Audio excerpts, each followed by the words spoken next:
Alright, so for my fourth video entry, just gonna answer questions, I guess. So for number one, how much citizen participation did you witness in your overall government experiments? Sorry. Um, I witnessed not a whole lot of citizen participation, but I did witness some of it where people would come and voice their opinions about certain construction happenings and certain um, things that were going on with like the roads and developments and stuff like that. So there was some citizen participation, but there wasn't a whole lot to where it'd make a huge impact on decisions in each city. And number two, since citizen participation is important, how can we increase participation of citizens in our government?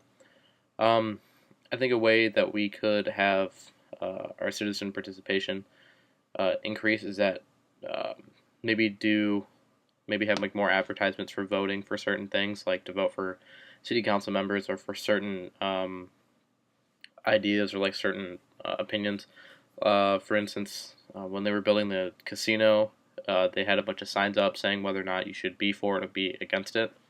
I think we should do a better job of advertising different uh, events that are going on politically, so that way we could have more citizen participation where they can vote for what they want.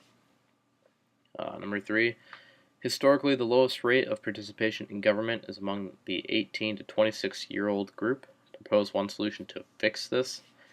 Um, there's not, that's not, there isn't necessarily a way to fix the lowest rate changing, but a way to help influence to where like that age group would vote more is to have maybe the people who are 18 or in like a government class or something like that, people who are older research a certain candidate for something like that or for a certain opinion in class, and then the day of the election they should go out and vote for it during class time. Because I know we hold elections at our school, and other than that, either that or you can make even a law to where like you have to vote at least once when you're a certain age or something like that. So that way, or at least vote like every once a year, or vote either one either once every other year for however old you are.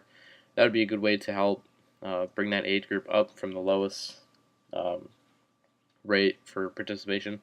So that way they could understand what it's like to participate in their government. So that way they can show their own, or they could voice their own opinions for certain things.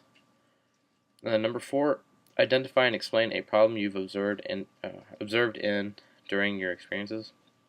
One of the biggest problems that I faced or that I've experienced is that not a lot of people vote um, for their own opinions. So when I went to these city council meetings, only a few citizens would show up, and they would be the ones to voice their opinions about certain construction ideals and stuff like that.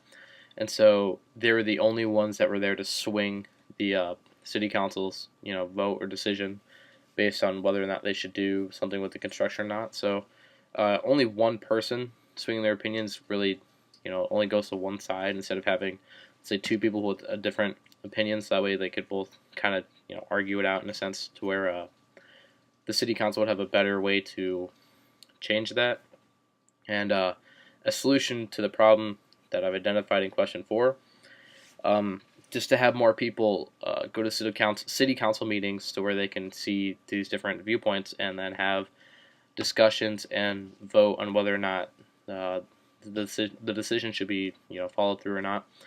That way, more people are getting involved with the government, and that way, different ideals and opinions will be voiced out, and it will be more beneficial to our local government.